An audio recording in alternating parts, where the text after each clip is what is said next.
Hey everyone, Admiral Seabass here.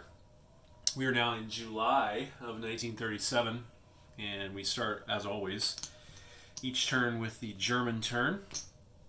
And Germany, it's a big turn for Germany and the Nationalists in Spain, and you'll see why in a minute. Um, but let's go ahead and show you my purchases for Germany this turn, and they are right here. Let's see, Germany had, I think, 20, let's see, 10, 5, 6, 7, 8, 9, 10, 22. Germany had $26 this turn. And $2 for a tech roll. What is this? $18 for 6 infantry. Save $2. And spend $4 on another mountain infantry for the Nationalists in Spain. See here, I didn't complete the battleship this turn. I'll do that in a future turn. And I think that will cost me $5 to complete at some point. I've also got the battle cruiser here that I could at some point complete as well for Germany. Don't need to do that yet. I wanted to get the battleship right up here almost complete so that sometime in the next 3 or 4 turns I can just complete it. Maybe even not until the turn I go to war with the Allies will I complete that. I needed to build up my infantry. This may be the last time, believe it or not, that I can buy infantry in a significant fashion, because Germany gets to build medium tanks and mechanized infantry in July of 1938, and that is a full 2 turns more than every other country. So what I really want to do in January 38 and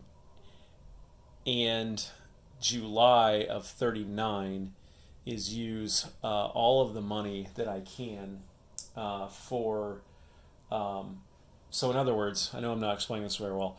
All the money I collect at the end of this turn, which should be about $24 plus the 2 that I saved, that 26, plus all the money that I collect at the end of January 38, minus the tech roll and maybe support from the Nationalists.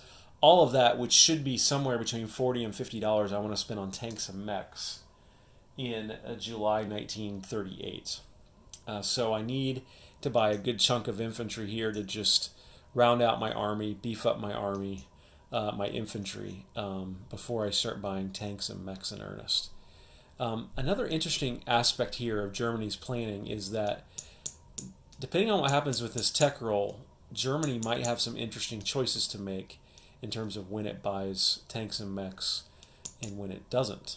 And we'll cover that in a minute. So let's go ahead and do this tech roll, and I'll explain that strategy that I just mentioned. So I'll go ahead and pay that to the bank. And then let's come over here and let's do this tech roll. So let's look here. Germany has advanced mechs, and Germany is 1 stage away from getting heavy armor. So we're looking to roll an 8 or higher, and Germany will have heavy armor. So let's see what happens. 8 or higher, heavy armor. That is an 11. That's a pretty big deal. And Germany now has achieved heavy armor. So we will move that here. Now let me explain why that's a big deal. Germany can now buy advanced mechs and heavy armor in July of 1939, when all countries could buy technology. They can buy medium armor and normal mechs in July of 1938. So now Germany has to decide whether to save all its money this turn and next turn and buy medium tanks and normal mechs in July 38, or save its money for 4 turns and be able to buy a bunch of advanced mechs and heavy armor. So that's some interesting choices here that Germany will have to make. Germany might even have the possibility of not doing some tech rolls the next couple of turns to buy some extra units as well because they're so far ahead of everyone else on tech. So I've researched. This is my Lend-Lease declaration. I've purchased units, and now let's do combat. Well, we'll do the easy one first, and that's we are going to complete our annexation by moving into Sudetenland. And let me grab, what is that, a light tank? Looks like that's in there. Yes. Only one light tank, and I need to grab a roundel as well. So this guy from Slovakia will walk into Sudetenland and claim that for Germany. And we will replace this light tank with a German light tank. Like that. And then let's go do the consequences for that from income perspective right away.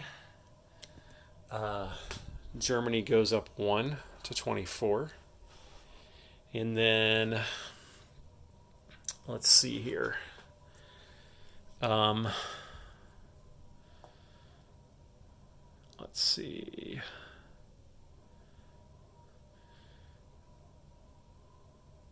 UK will go up 1. And then I believe Canada, when Germany annexes Sudetenland, Canada goes up 1 as well. So here's what will happen.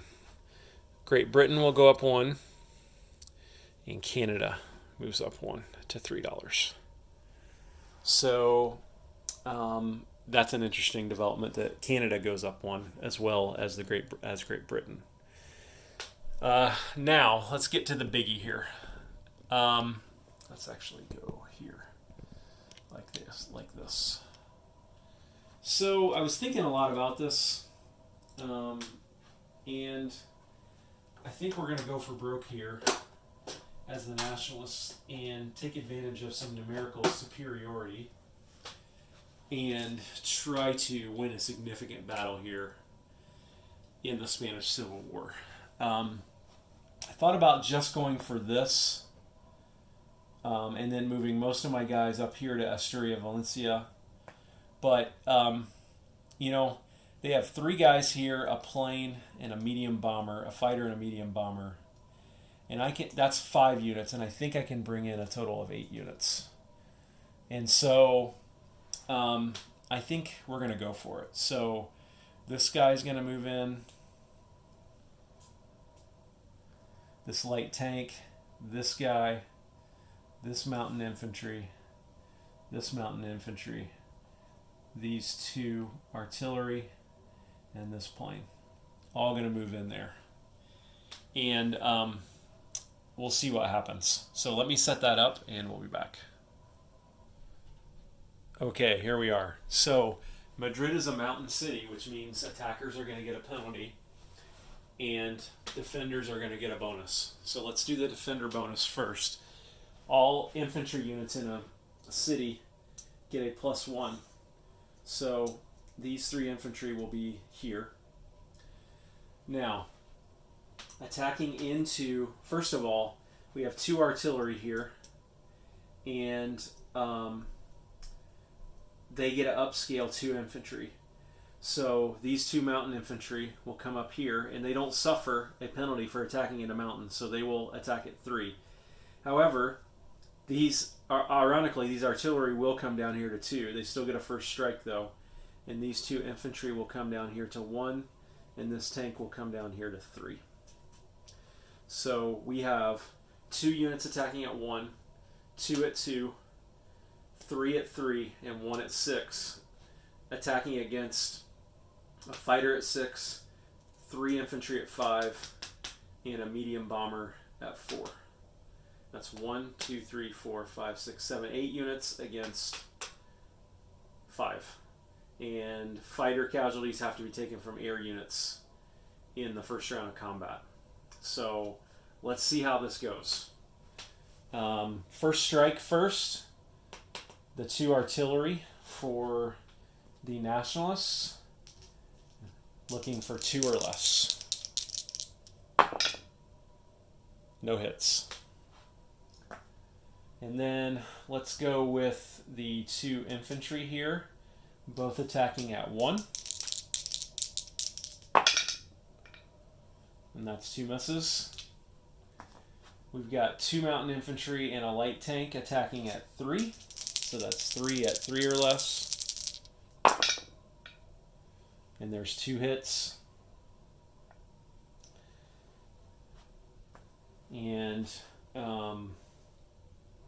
let's wait and see what happens here. And then we have the fighter for the Nationalists attacking at 6 or less.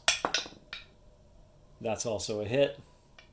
And that has to be taken from an air unit, I believe. Let me double check that. Yes, that is correct. So we've got a hit that has to be the fighter or the medium bomber, and 2 hits that could be anything. So the Nationalists will take this for their air hit, and then they will take 2 infantry for the other 2 hits. So now the Republicans will shoot back, and the medium bomber will shoot back at 4 or less. That's a miss. They have 3 infantry at 5 or less. That's 1 hit. And they have 1 fighter at 6. And that's a hit. So that hit by the fighter has to be taken by the Nationalist fighter. And one of these other hits can be taken by anything, and we will take this infantry. So Republicans, Nationalists lost a fighter and an infantry. Republicans lost 2 infantry and a medium bomber. Okay, so let's keep going. Nationalists now have 1 infantry attacking at 1. That's a miss. 2 artillery attacking at 2. 2 artillery at 2. Nothing. 2 mountain and a tank at 3 or less. And that's 1 hit. So the Republicans will lose the infantry. So that infantry shoots back at 5 or less. That's a hit. The fighter shoots back at 6 or less. That's a miss. So both sides lost an infantry. Okay, now Republicans have 1 fighter left. Nationalists have 2 artillery at 2 or less. And that's the hit they needed right there. So that fighter will be eliminated. And now that fighter shoots back at 6. And that's a miss. I was a little unsure about that. I thought it was a little bit risky. But the Nationalists have done it. So let me get back in position and I'll put all the units back in place. Okay, so put the Nationalist piece of pie on there. Take the target marker off. And the Nationalists now have a light tank, 2 mountain infantry, and 2 artillery in Madrid.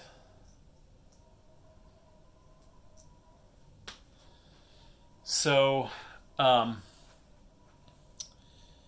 that's pretty good for the Nationalists. Now, the Republicans certainly could play some games. Maybe Russia gives them an infantry, and then maybe they take this one, and then put another infantry here or here. But maybe the Germans, their Lend-Lease arrives here to stop any of those games. And we still have to do the recruitment role for the Nationalists as well. But that was really good for the Nationalists. So let's move on to non-combat now. They're not going to have any non-combat because they don't have any other units that can move. As far as the Germans go, I think this light tank here will move up to here. This light tank will move up to here. Again, just having two roughly equivalent forces here on the eastern front and the western front. Not sure I really need to move anything else up yet. Can't move this guy because he just moved into Sudetenland. And then I will have some naval moves in my effort to continue to expand here and get ready. Actually, let me do this. Let me back this up a little bit. So remember, I can't end up on a Commonwealth convoy line with these subs without triggering an income increase for Canada. And these subs move 3. So I can't end up here without triggering that income increase, but I can end up here, which is a U.S. convoy line. So I'll go 1, 2, 3 with him. And then I think just go 1, 2, 3 here with him.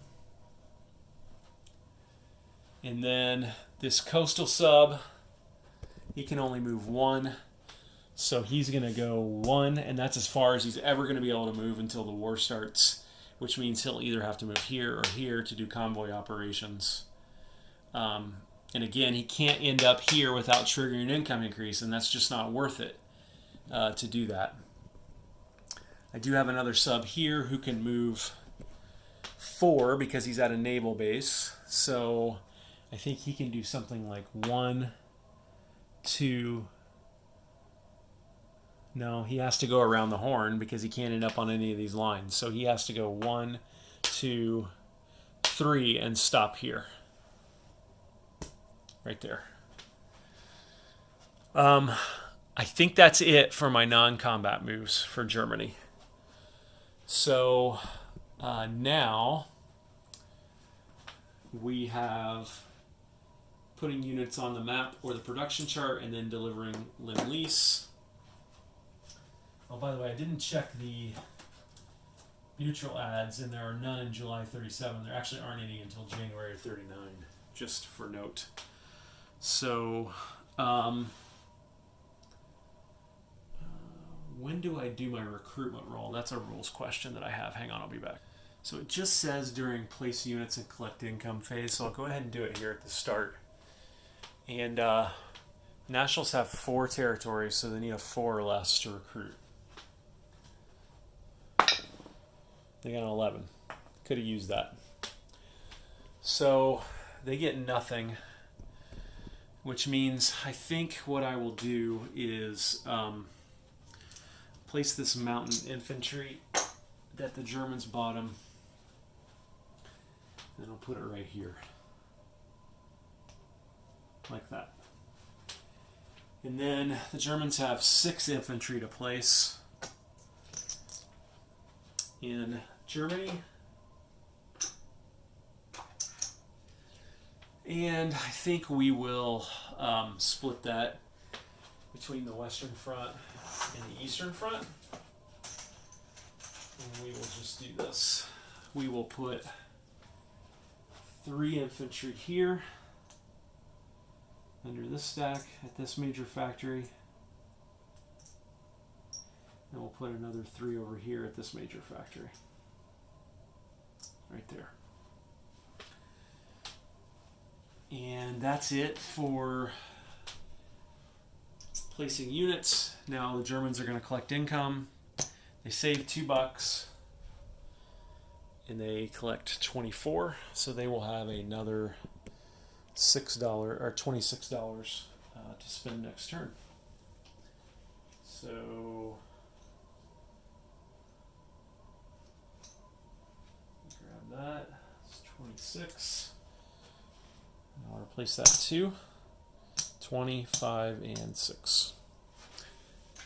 All right, that is it for the German turn, and there's how things stand after this turn. Looking pretty bad for the Nationalists, or the Republicans in Spain for sure. not sure they can really do much more than just be harassment now. So that's it. Admiral Seabass signing off.